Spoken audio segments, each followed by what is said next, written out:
everybody, to another episode of the TPT Podcast, the TPT Podcast, the TPT Podcast.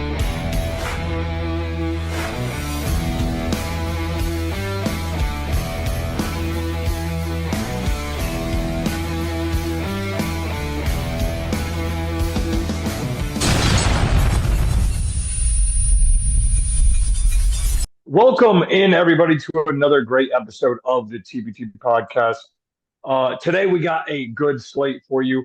We're going to talk about training camp, that's moving along, and how Chiefs football starts this week. And I will be at the game in Jacksonville, giving you guys a full report. We'll get definitely some videos and definitely some content for you guys at TPT. And then we're going to talk about Zach being at training camp.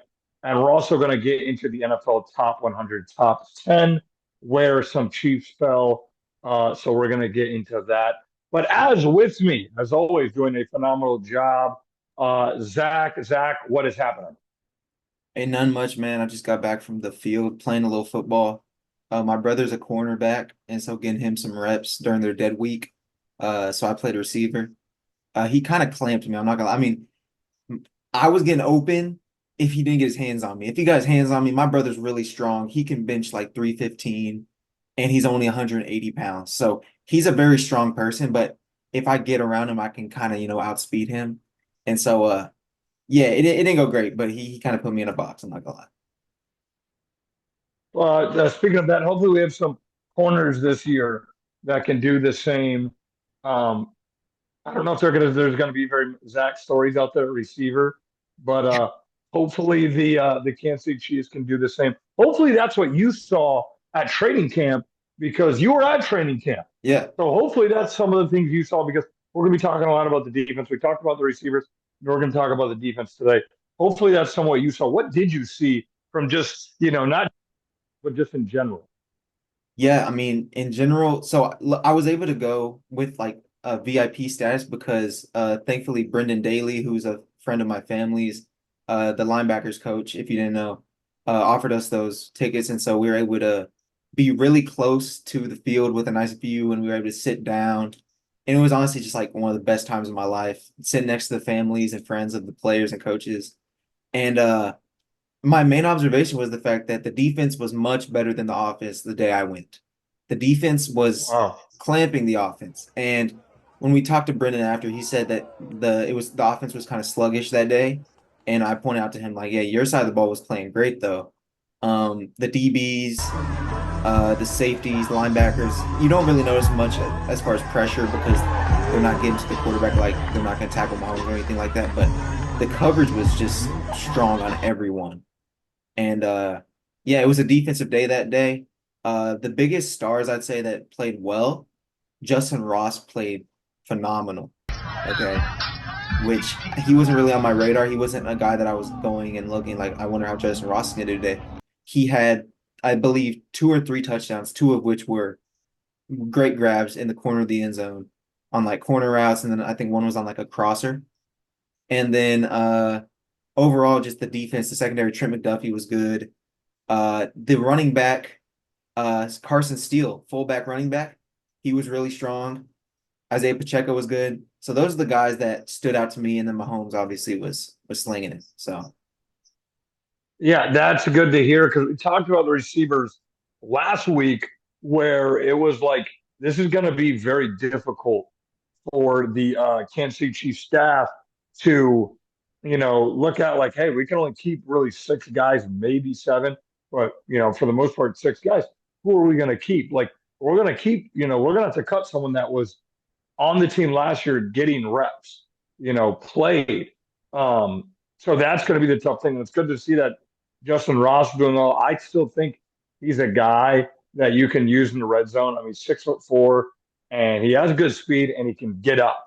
So it's like I would love to see a guy like that the Chiefs use. I know he kind of had some legal problems and kind of had some things going on last year, but he's still a guy I have high hopes for, and I would love for him to make this roster. Was there anyone else before we kind of really unpack the defense? Was there anyone else you maybe saw where you're like, okay, I'm kind of surprised they're getting this many reps, maybe with the first teams or just getting a lot of reps in general? I know we talked about Louis Zamet Is there kind of, what is there anything you saw from him? I know they've kind of really put him at running back. Did he get any, good reps at running back? Yeah, he had some reps. It was mainly with the third team, with him actually being on offense. I saw a lot Okay. of him during the pass blocking. Obviously, all the running backs and linebackers will do that drill. And he was holding up better than he was when I'd seen him in clips earlier in camp, where he was kind Right. of getting Yeah. blown up. But he was holding up better than that, and he got a few handoffs in a red zone drill and 11 on 11 when they did that. He had a few handoffs, and he there's one that he cut to the outside that he probably would have he scored a touchdown in camp. It probably wouldn't have been a touchdown in game, but it was a pretty good run. He obviously has the speed and athleticism, and each day I'm sure he's getting better quicker than anyone on the team because of how inexperienced he is. Outside of him, Yeah.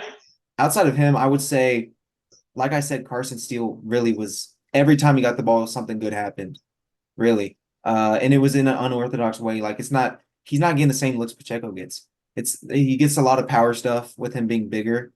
Um, and then outside of that, the safeties, Brian Cook was really good, and that was great to see because I did not actually know that he was fully back. And so seeing him and also getting to meet him and wish him well in his recovery was cool. Those are the main guys. Everyone else did their job. Hollywood had a few catches on the sidelines that I saw. Everyone did their job. Yeah, yeah, that's good to hear. And then that's for the most part. I know we talked about Zama and how he struggled in a couple of clips getting lit up into the pass blocking drills. And I really think he has a chance to be the third down back because they don't really have. I mean, you have Clyde Edwards, but or I should most say the third running back on game days because they don't really have one. They don't. Like that's what's going to be interesting about when I go watch them in Jacksonville is who's going to be that third running back because you can't really go into games with just two running backs. You can't. Yeah. So you're going to need. I mean, there was a game I think maybe last year or 2 years ago where you went into a game with three running backs and all three of them got hurt. And you really had to have Burton as your running back. So you can't really go into a game, and the Chiefs, I don't think have a fullback this year like they did last year. They didn't keep a fullback, so you can't really go into a game with only two running backs because it's going to get hurt. So I think it's Pacheco, Clyde, and then Luis Zamet. Um, I think are going to be the backs. I think those are going to be the three backs. But I know obviously you said there's some other guys that were poking there. That's the interesting about preseason. I think for the Chiefs is there are spots that do need to be filled. This isn't a team where it's like, okay, you have your three running backs, you have your five receivers. There's really no spot that's going to be filled. We're seeing Wiley in camp Yeah. toss around a veteran in now his name is leading me. Uh, the Us, us, linebacker. Huh? uh, Tranquil. Yes, thank you. Goodness, his Yeah. name was leaving me. Drew Tranquil. Yeah, toss him around. I mean, he looks massive on the field. I don't know, what your perspective or what you saw from the rookie Wiley, but he looked massive from the videos I'm seeing. I'm pretty sure he's 6'6", like upper 240s, maybe even 250. I mean, he looks Yeah. humongous on the field. Yeah, he didn't have the best day the day that I went, but I've heard nothing but good things about him from all of camp, and so I didn't really let that affect my perception of him. He is getting more Right. reps from the way I see it, he's getting more reps than Noah Gray in most scenarios, whether Wow. it was 7-on-7 or full scrimmage. And Noah Gray also did not have a great day. Neither did Kelce. Honestly, the tight end room did not have a great day when I was there. Kelce had one drop on a nice corner route he ran towards the sidelines. And that's really all I remember of Kelce doing much. I did see a few deep balls to Worthy. Some of them hit, some of them didn't. But I mean, he gets open back there. It's crazy. He is going to change everything for this offense. It's going to be ridiculous. So Yeah, I mean that's the crazy thing is I know it's camp and I'm never the one to fall under the camp hype. I never want to be the guy fall under the camp hype. But I will say what we've seen from or Hollywood, even Hollywood Brown, but just Xavier Worthy is the clips just over and over and over, him just beating a guy deep. I know, everyone was kind of forgetting about the clip of him getting pressed and knocked over. Yeah, but if NFL teams want to press Xavier Worthy, you better get your hands on him. But if he gets your hands off of him, you're getting burnt. Like that's Yeah. it. It's over. So And if you want to keep pressing, you better hope you knock his ass to the ground and keep him down there. exactly. I mean, you can die by it and you can live by the press because, I mean, obviously we see the clips, but more often than not, he is stepping back and he's zooming past you. So I'm not really worried. It would be great if he does develop more consistency with getting past the press, but I mean, I think it's kind of blown out of proportion because of the low light tapes that have come out. Right, right. Yeah, and again, like I said, I'm so excited for those guys, Rice, Brown, and Worthy. But as earlier, we were kind of talking about the defense. I mean, Jaden Hicks. There's so many good defensive guys coming in, and there's so many good defensive guys returning. I mean, it's the same defense. Obviously, you're losing a guy like Willie Gay, but I mean, you're inserting, I think, Leo Chanel more into that role, and then obviously you don't have Snead. But other than that, you're having the same team, and then you're just getting guys back, and then you're inserting guys. So, what did you see from the defense that you liked? I know for the podcast we talked a little bit about the defense. Yeah, I mean, I really like our corners, and it's weird because our corners outside of McDuffie it's kind of Najee Johnson was not back when I went, and Jalen Watson had the yellow shirt on, so he was not a full like contact participant. But there was Joshua Williams and there was Kelvin Joseph, and they were playing well. And they're going up against a very talented group of receivers, and they're holding up. Like I said, I mean, the defense won that day of camp in 7-on-7s and in 11-on-11. And that doesn't happen in camp unless your DBs are playing great. And so the corner room is looking deep because we know that Jalen Watson and Joshua Williams can play on Super Bowl teams because they've done it twice in their first 2 years. And so we already know Mhm. that. And the fact that we don't even know if they're our second or third guy because of Joseph and because of Najee Johnson, we're in a great situation. It might not be the flashiest cornerback room, like lots of people, including me, wanted to sign Gilmore because you have someone on the opposite side of McDuffie that is proven. But I mean, we have five guys that are making a case. Now, Joseph, obviously, he's kind of bounced around from team to team since he joined the league. But I mean, he's performing against a talented group of receivers. So that's the group that excited me the most. Yeah, I mean, even just from some of the clips and some of the videos I've seen, is these corners look like I mean they're taking camp very seriously. I know obviously but what about Worthy and those guys making some plays? Yeah, but like they're pressing, they're grabbing and holding guys. Like it looks like these corner like Trent McDuffie is playing like how he would like going up against Hollywood Brown and these guys in a normal game. So it's absolutely crazy how it seems these corners are playing. I'm excited for, like you said, Williams and just some of these other guys who may not have got the most recognition. Well, again, the last 2 years have made plays. Najee Johnson's another guy you keep mentioning. Who I'm excited to see more. I think later towards the year, you really started to see him make plays. Some of the other guys were banged up or injured. Losing Snead, I think obviously it'll hurt because the way he just played, but still, I don't think you're going to see that like just drop off because you still have the guys on the defensive line, Mike Dana and some of those guys. They're going to be able to have like it's. I think it's going to go hand in hand in helping each other. And these guys who have stepped up for us when they were in the game and make plays, now they're getting more PT. Um, so I don't know if there's going to be that drop off, especially just in the secondary. Was there anyone on the defensive line though that you saw and you liked? Because I know obviously, and again, we had Jaden Hicks coming in as a rookie, um, and there's just a lot of guys. But there's anybody on the defensive line you liked? You were like, okay, I I'm excited for this D line. I didn't notice any standouts on the defensive line, but honestly, I was not looking there. I mean, this defensive line has been second in the league in sacks 2 straight years. We know we have Chris Jones, who's going to be an All-Pro, and Right. Omena, who's not there yet. So we're looking at Felix sometimes on the first team reps, Mike Dana. And so I really wasn't paying as Yeah. much attention as I was to the back line, but because that's more of an uncertainty than the defensive line. You know, we know what we have there. We have a stud who is going to demand double teams every snap, and we have a bunch of guys that are getting better and better every single year. But then in the back line, we don't know that for sure. And so that's why I was paying attention mainly linebackers and corners. Yeah, I mean, again, Mike Dana. What did he have? 8, 9 sacks last year. I mean, that's one thing a lot of people don't talk about is majority of the season he was leading the Chiefs in sacks Yeah. for a while. Karlaftis had 10, 10 and a and half. so did Chris Yeah. Jones. Yeah, so did Chris Jones. So they were both tied for leading the team in sacks. So they're coming back. He's been training with Tom Ali all off season. So I'm excited for him. Um, but yeah, Felix is an interesting one to me because he was a first round pick. Me and you, that's how we met. Is we waited 3 hours to Yeah. hear his name called, and he didn't really give us much. He didn't really give us much last year. So, what is your kind of expectations for him this year? I expect a jump, especially in this first half of the year with Omenihu out.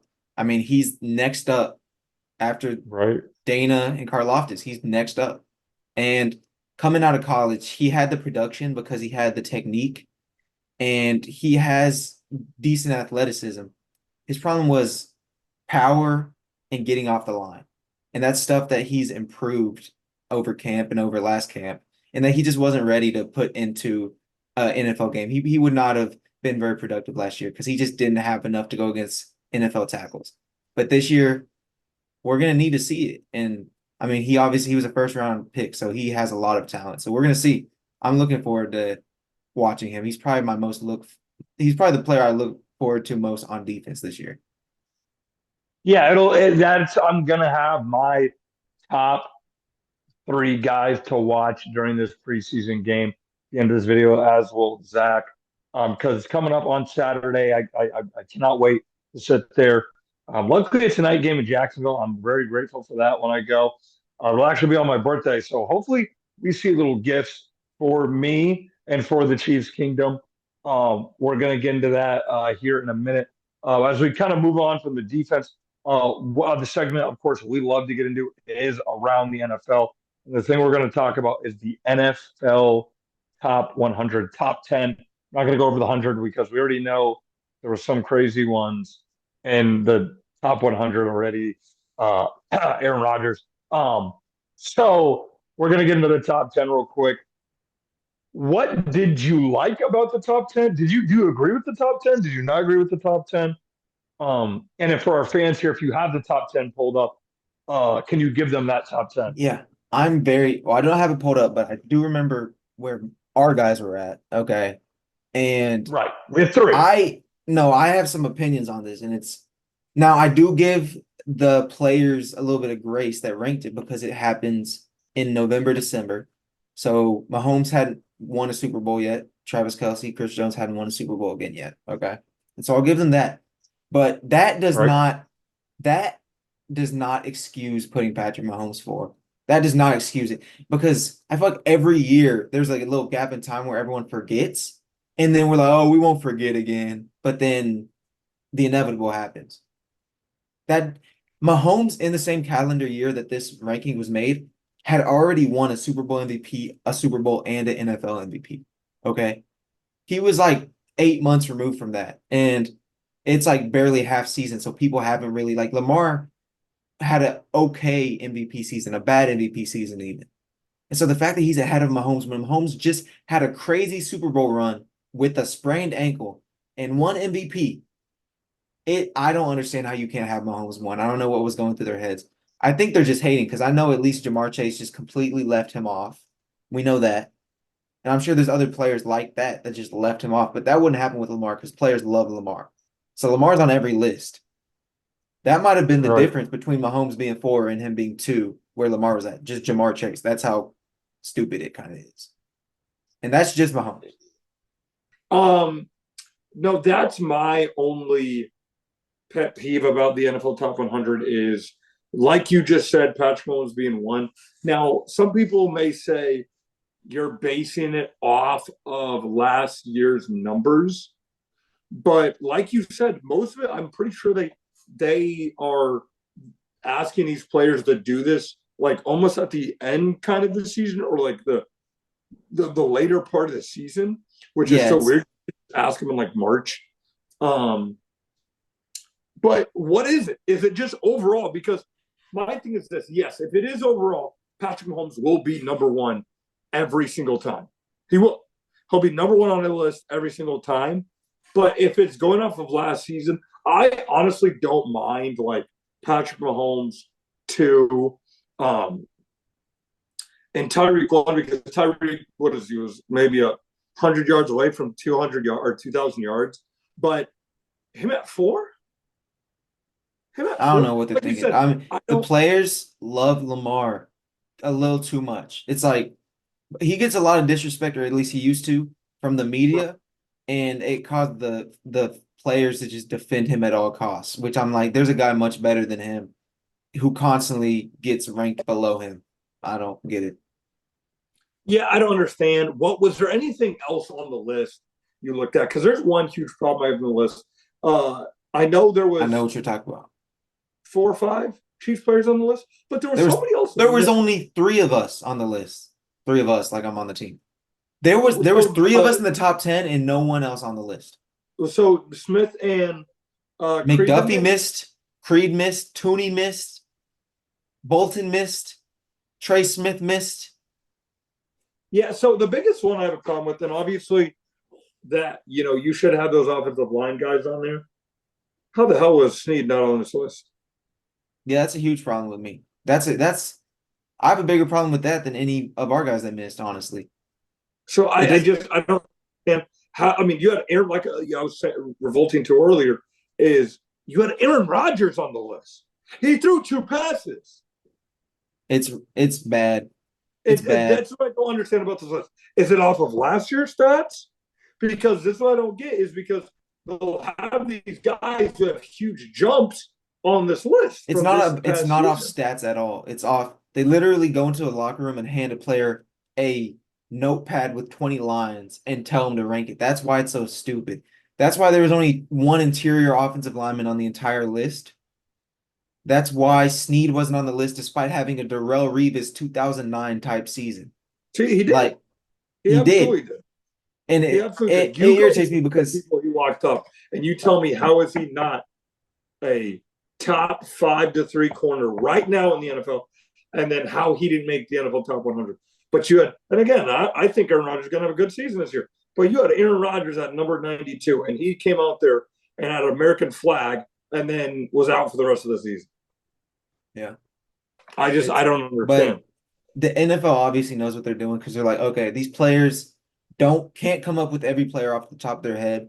We're gonna just ask them after a game or after practice or whatever to rank these people, and it's gonna be terrible. We're gonna get so much engagement, and that's that. But I wish there's a more like authentic integrity, a list with some integrity where it's like we really want to know who the players think are the best because when you ask players and they have time to think about it, they're able to give better answers than anyone because they play against them. But it's a stupid concept. Yeah, it doesn't make a lot of sense to me. I think when you win a Super Bowl like that and you still put up, was it 30 touchdowns from 4,000 yards as a quarterback, you should still be top three. I'm not saying just because you win a Super Bowl and you're the starting quarterback, you be top three. Like, I don't think Brock Purdy should be, if he won the Super Bowl, he should be top three. Even though he did put up good numbers, you can make the case that, and he won a Super Bowl. But he should, if you win a Super Bowl and you're still putting up good numbers with the receivers he had, you should be top three on any list. You should be top three. If it's 1, 2, or 3, you should be top three.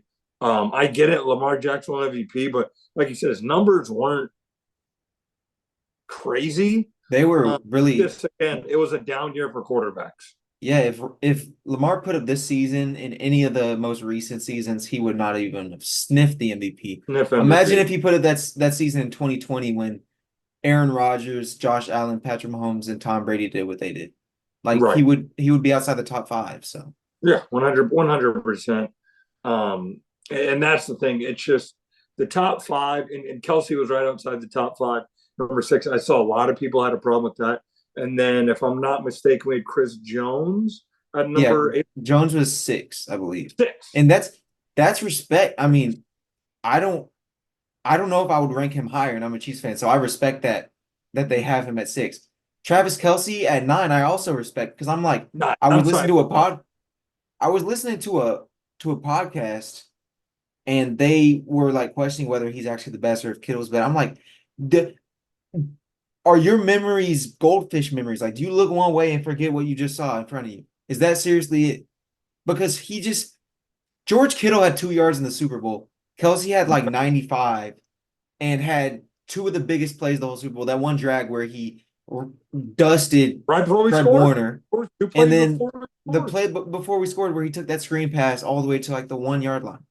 Right. Like Kelce disrespect is ridiculous. It's like, what more does a man have to do? It's like this is like basically disrespecting Tom Brady after he won his 6th Super Bowl or 7th. Well, It's like, I think if he would have had 15 more yards, people wouldn't be in this whole like.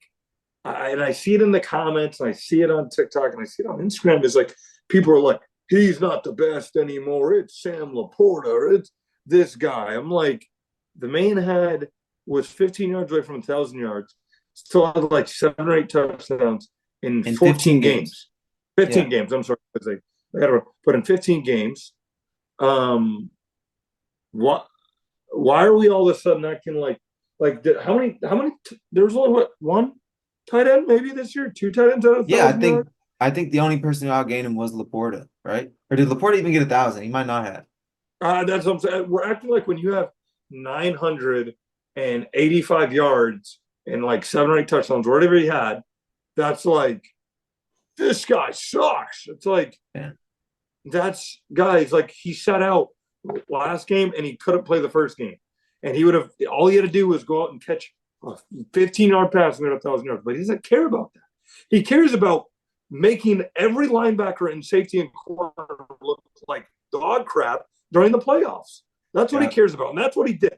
So I don't get this whole Kelce hate. I think any chance they get right now because they know he's just going to keep surpassing Gronk's record. And he's just going to keep getting these records as a tight end and keep looking like he's a GOAT tight end. So, but I think people right now are going to find a way to get him down because no matter what you say, he's a top 3 tight end of all time, probably the best tight end. He's the greatest.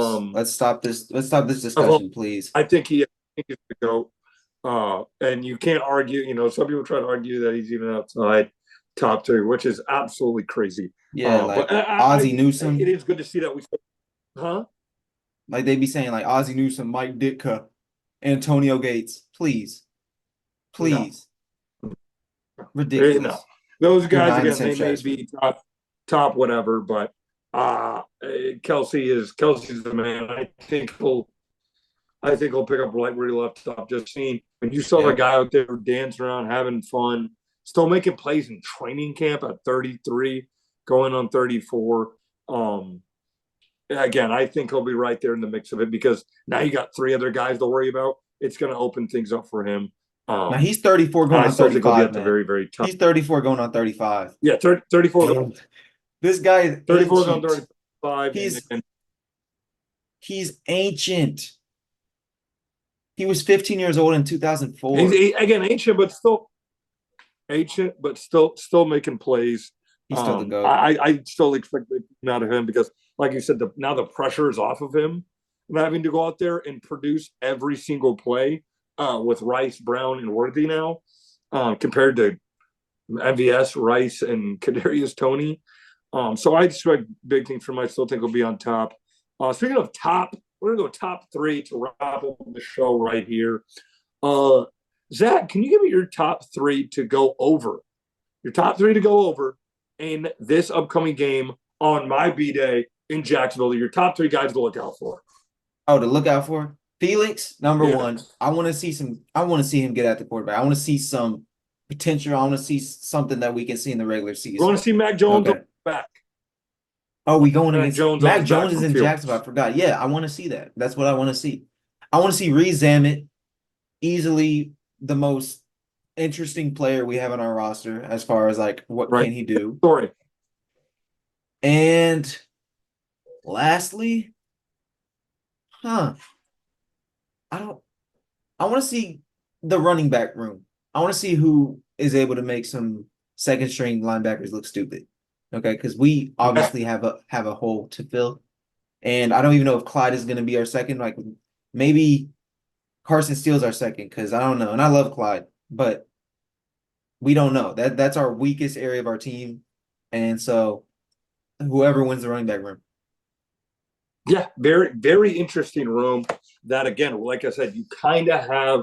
You really don't even have running back two. Let's be honest, because as good as Clyde has stepped up in the past, but there could be someone that comes along and absolutely takes that running back two spot.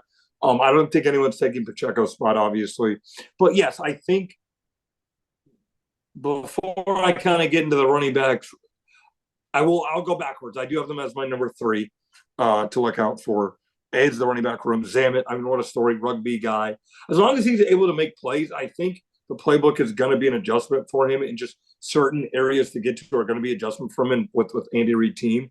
But I'm looking forward to seeing what he just brings, just the ball in his hand, and on the kickoffs. That's number two. What are special teams going to be? Who is returning kicks? Because the new kickoffs, what I'm hearing is it's kind of like a run play now.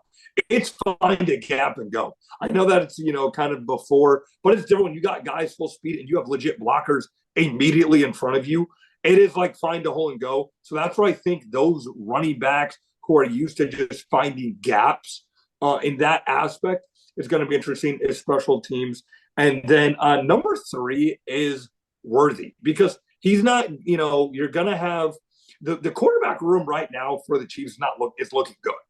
The quarterback you're going to see in the first and second quarter mostly is Carson Wentz, a guy who has played a lot of football, and he's just not. It's not like, oh, he's going to miss these guys, he's going to miss Worthy, he's going to miss Ross and stuff like that. You're going to have that, and then your third string, he's been with the team the last 3 years. Is you have his name Uh, is like Chris Aludakun. yes, Chris Duke. Excuse me if I'm Aladukun. yes, Alakadun. Yeah. a Dukin, a Al Dokin. Al I don't want to butcher. Alodakun, I We're going think. with I've heard it's a Dokin, but I don't. I don't know. I don't want to butcher his name, but nonetheless, butchering his name or not, he's done pretty well in the preseason, and the Chiefs have kept him around for 3 years. He's like Tyler Bray. He's been with the Chiefs for 3 years, and to be a third string to stick around on a team for 3 years is very rare. And then you have Ian Book, who is a good college quarterback. He's been in the league for the last couple years. He's been on the Saints. He's played a couple games in the NFL with the Saints.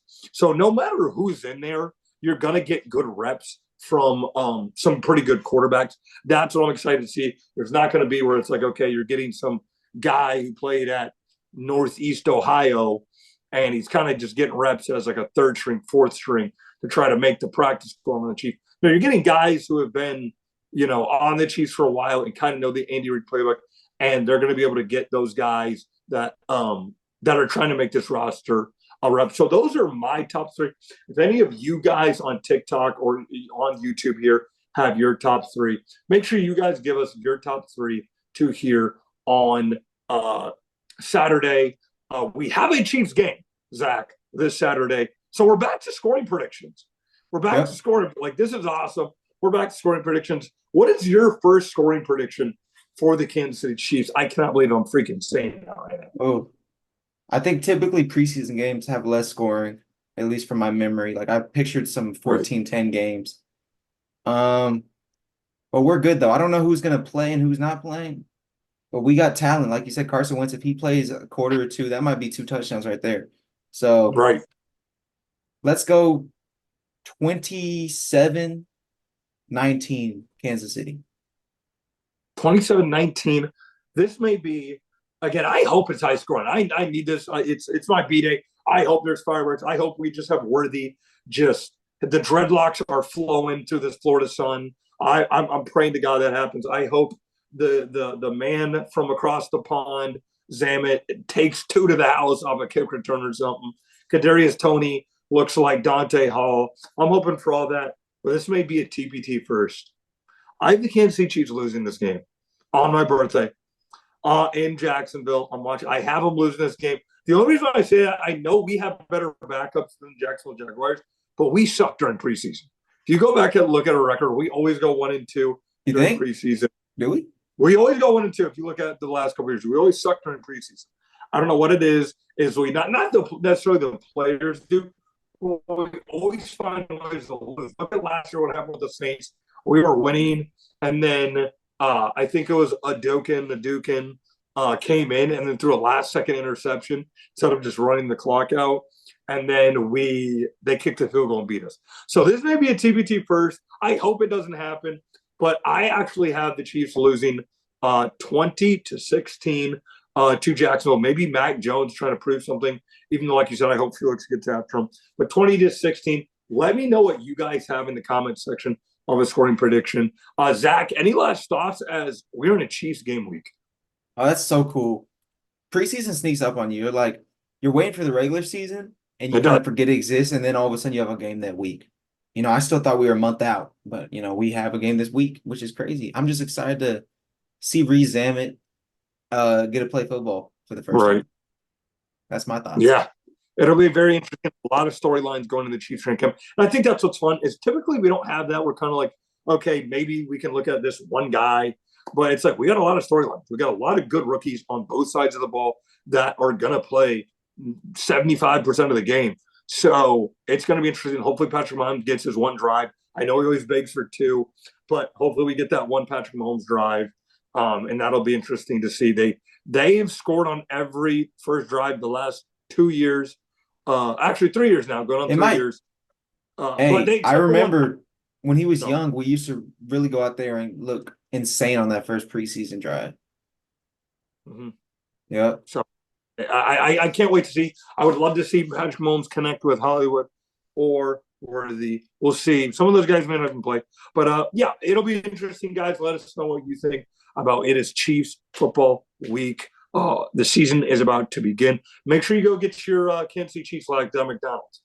I know they're like $5 or $10. You local Kansas Cityans, make sure you guys go get your flags. I don't know who the players are. They're going to be the former players that are handing them out. Make sure you guys get your Red Wednesday flags at your McDonald's. I don't know what McDonald's it is. In KCK, it may be, or it can choose not in KCK, but in Kansas City.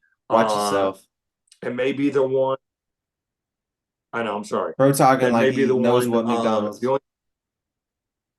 I do know the McDonald's because I've been there. Don't try. What? You pass by the theater and you pass by all that other crap. A lady came up to me, a homeless lady came up to me, was banging on a window with me and my roommate, and that was the only McDonald's, and it's near downtown. I don't. It's in West Kansas City or where all those theaters are. But that's where the McDonald's I went to. So I do know where they're I do know where it's at. But go to that McDonald's, get your flag. You can do it. Get your flag. Put it up in your room. Go get your flag. It's $5. You're gonna have Will Shields hand you a flag. Go get your flags, guys. That'll do it for the TBT pod. What's up? Nothing. Go get your flag. You need a Big Mac. Go get your flag. We will see you guys next time. Like I said, go get your Big Mac. Go get your flag. We'll see you guys next time. It is Chiefs game week. I cannot wait for this, guys. We'll see you next time on the TBT podcast.